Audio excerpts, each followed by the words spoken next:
So it's time to replace the front brakes. Got the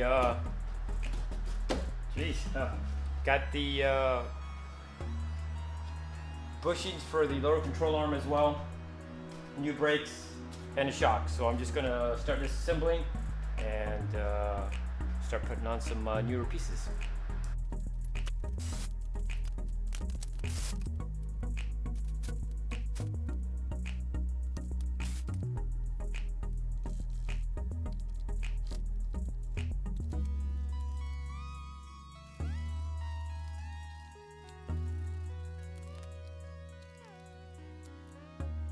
All right, so now remove the rotor, get the front hub off so I can remove the shield in the back and put the new one on, and start getting that done.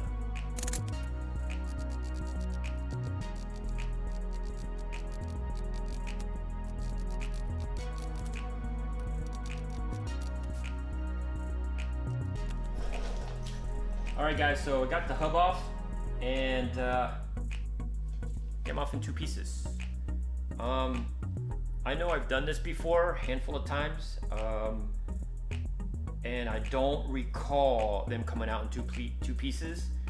Usually it's a smooth removal after you remove the nut, and I've done it on my E46s, and I know I've done it on my track car, which has been about 3 years since I've done it, but I replaced those.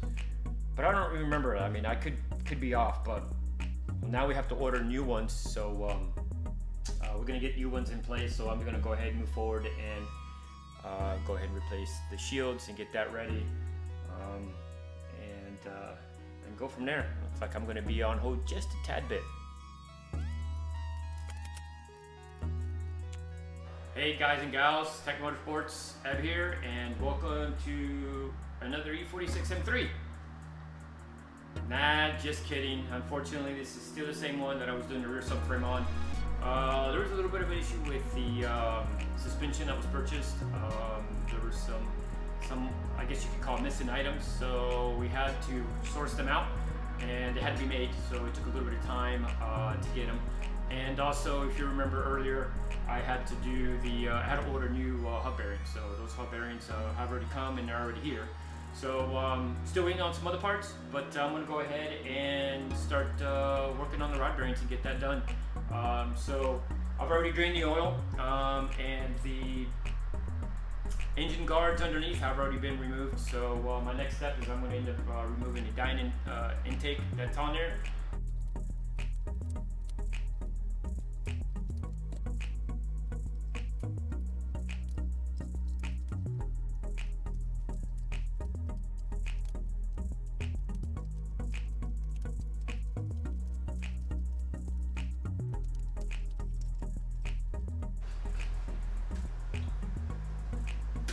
Okay, so now I got the engine supported up. I went ahead and disconnected or unbolted the power steering reservoir. As I stated, I'm going to be replacing that as well. And yeah, so I think everything up here is done. I'm going to take a few minutes and go over, just make sure. And then I'm going to raise the car up, get underneath, and start dropping the subframe. So I'm doing this and keeping the hood closed, or somewhat closed, because ceiling clearance. So I want to make sure that my hood here doesn't hit my ceiling like my track car did. So brought it down. There should be plenty of clearance. I'm not going all the way up with it, but no issues. All right, so now that the car's up in the air and the under trays are removed, so what I'm going to end up doing is disconnecting two of the power steering lines. One that's going to be actually on the pump and the other one on the steering rack. And then I will be disconnecting the front bushing R-tap and on both sides. And technically, she'll almost be ready to be dropped. And then what I have to end up doing is just removing the nuts off the motor mounts on each side. And then I'll have the two main bolts on each one. And then the subframe will start to drop down. You know, always drop it slowly. So what I would end up doing is once I get that done, drain it, get ready to physically drop it down, I'll grab my other cart and I'll place the front subframe on my roll-around cart. So we'll start from there.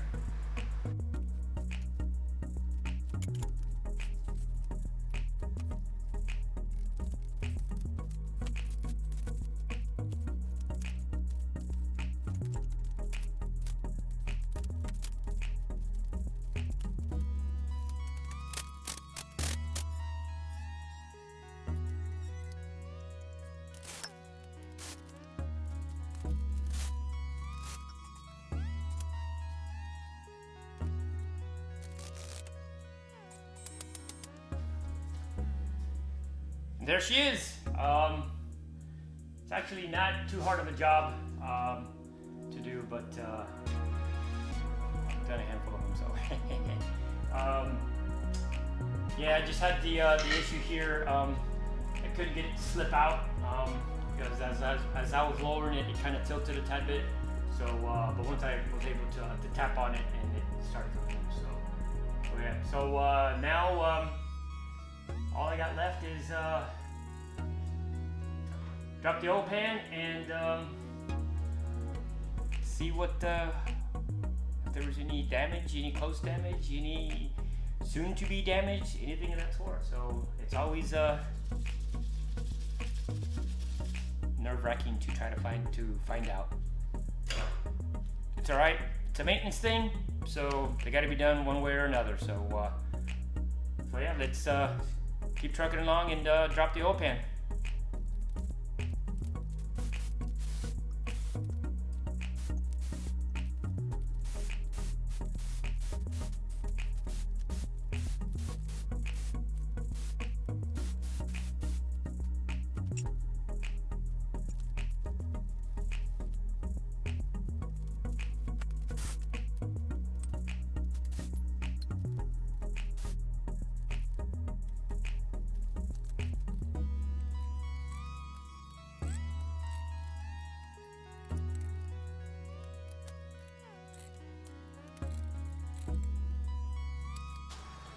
Okay, so somehow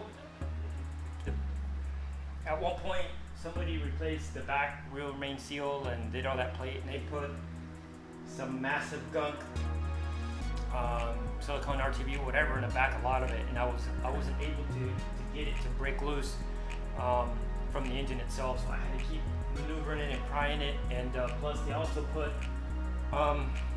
I don't know, it was kind of like some epoxy or something like bluish kind of soft stuff on the actual, I want to call it the plate between the engine and transmission, and I couldn't get that loose as well. I thought that was my issue at the beginning, and once I finally broke that loose from the oil pan, then I saw that I was having an issue with that, and of course now that I take it off, I can see that somebody did go in there and it's just got goops of gobs in there, so that was the reason why I couldn't get it to come loose.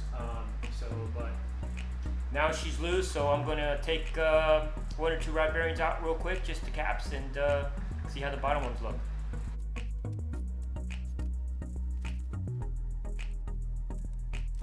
Okay, so what I'm going to end up doing, I'm going to take cylinder number 3 rod or cap, and then cylinder number 4, since they're already down.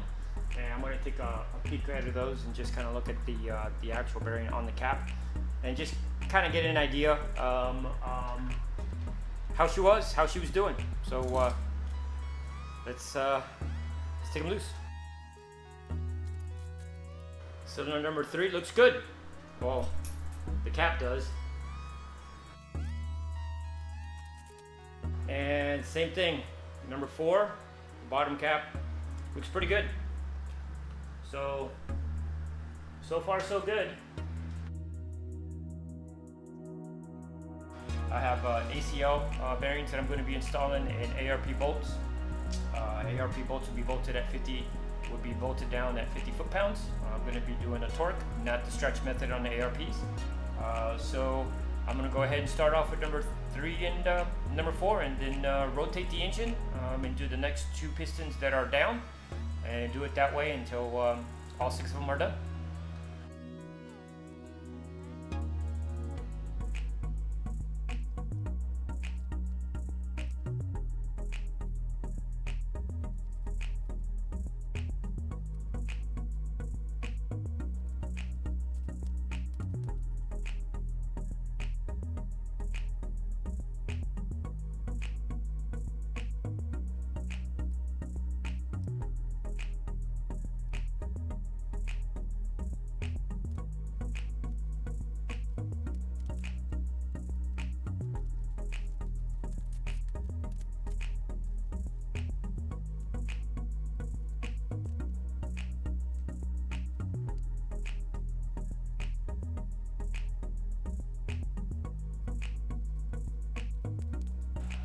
Alright, so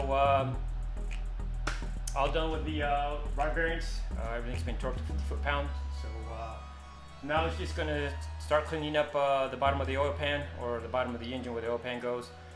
Get that RTV stuff that they put on the back plate for the rear main seal.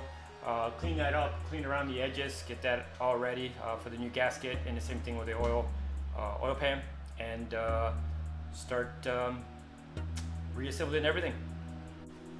Okay, so I went ahead and already got the oil pump back on, got all that situated, and what I also ended up doing, I put a little bit of RTV between the front timing cover, where that connects to the block. I got some on that connection there on the oil pan surface itself, on all four corners, even on the back where they meet. So I was taking a look at that section in the back, and I'm just a little worried that there maybe there's a reason why they added so much back there. Because I know, normally you add some just to be sure you get a good coverage, but I just got a little nervous because there was more than I'm used to seeing.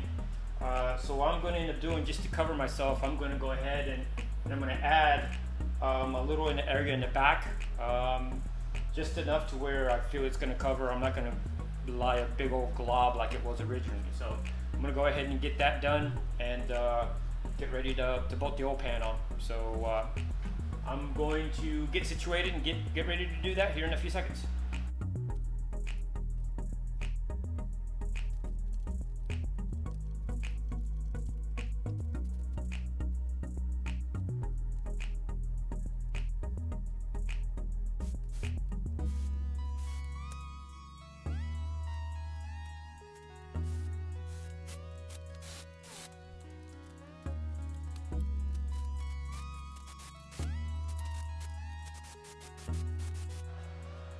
Alright, so now I've already got the oil pan already tightened down. I went ahead and connected my line. So I made sure I got all these around, even these three with a gear wrench, little pain in the butt. Next thing I'll be doing is bringing it down a little bit so I could get my oil dipstick on and that tightened down. Also, I will go ahead and swap out the power steering reservoir right here in a few minutes. I'll get to that and then bolt the power steering back on, and then I got the shaft yoke, little yoke that I'm going to be replacing as well. So that's going to get installed. I'll also replace the gasket on the baffle down here at the bottom of the oil pan as well. So yeah, she's coming together, and just a few more things, and I'll be ready to button up and install the front subframe. And here are the rod bearings that came out. So from piston and the caps.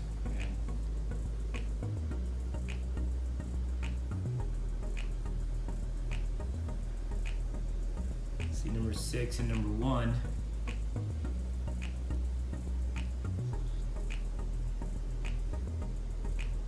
And mainly is the bottom ones were doing okay. It's the ones that are on the pistons. You can see they were a little bit more worn out.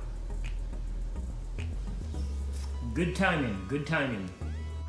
So I'm about to lower the chassis onto the subframe, and just a few little tips.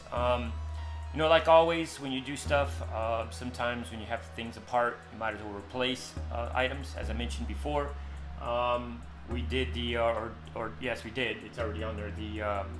The power steering yoke, that's been replaced. I went ahead and replaced the power steering reservoir. But there's always items that you want to end up doing while you're there. It's cost efficient at that point. Now the motor mounts would be something that would normally be done as well, but these motor mounts were installed probably maybe 8 months ago, maybe a year ago at the most. I mean, you look at them and they're still shiny and brand new underneath, so didn't have to replace the motor mounts. But yeah, so let's go ahead and get started. Everything else on the power steering side has been bolted back up on the engine, and yeah, let's finish this sucker off.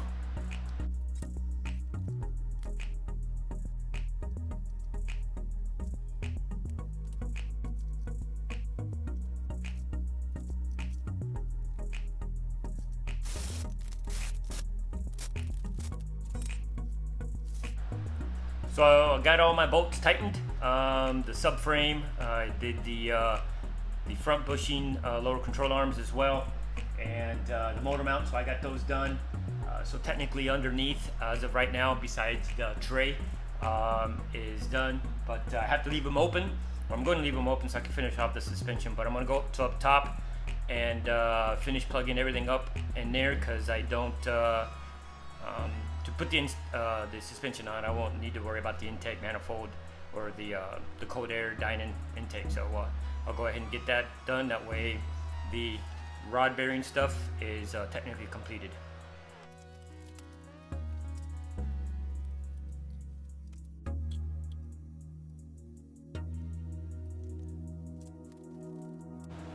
Alright, so I got everything back in, got the intake back in, everything all squared away, put the new belts on, replaced the cross washer on the timing chain guide, or timing chain tensioner. So everything up here is good to go. So as of now, that's it for the rod bearings. It's I kind of want to say it's a straightforward gig, but you know, there's a lot of moving parts and a lot of stuff that needs to get removed. And to be honest with you, again, like I stated before, some items you want to replace while you're there. So yeah, the bearings are done. So now it's time to finish off the underneath, get the suspension on, put the new hub bearings and the brake calipers up front, and get them bled. So let's keep trucking on. So I went ahead and installed the suspension already, and got the new sway bar links installed as well. So everything's been tightened. I've already got the ABS sensor already installed and plugged in and put away.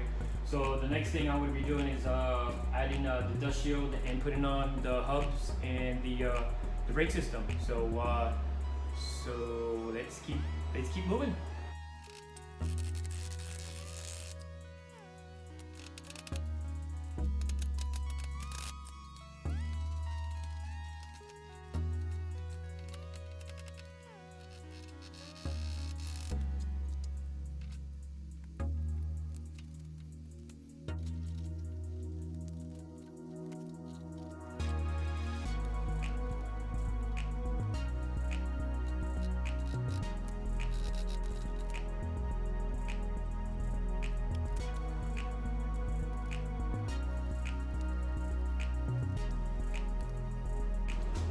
Okay, so now they're installed. Got the front rotors, hub bearings, all that stuff has been done. The only thing I got to do to the brakes is just I got to bleed them. So just have a few other little things to button up on, and start on the bleeding. And hopefully we'll see how everything pans out after that. So here's the car, finally off the lift, sitting on its own pretty little wheels. She's a little low, and I did have a little bit of a hard time getting it off my lift. I had to put wood down to get it off. So now what I'm going to end up doing is adjusting the ride height. Not so much on the rear only got a little thing to do because there is no adjusters, but I normally remove the rubber spring padding on it, and I think I'm just gonna have to put it back on there to get the back end up just a tad bit more. And then the front, I do have to adjust the front. I can do that. So yeah, I'm gonna get going and see how she pans out. So one of the things that I did that created a little bit of a small of an issue for me with the big brake kit was when I installed it, I ended up installing the calipers upside down, or in the opposite, so the bleeders were facing down. So I'm still wondering how I did that, how that got past me. But as I was bleeding them, I had my lovely wife that was helping me. And I'm sitting there, we're going through it, and I start looking, and I'm like, why is it just not going as smoothly as it should. And I'm just sitting there on my couch. Meanwhile, my wife's like, "Come on, I gotta go to work."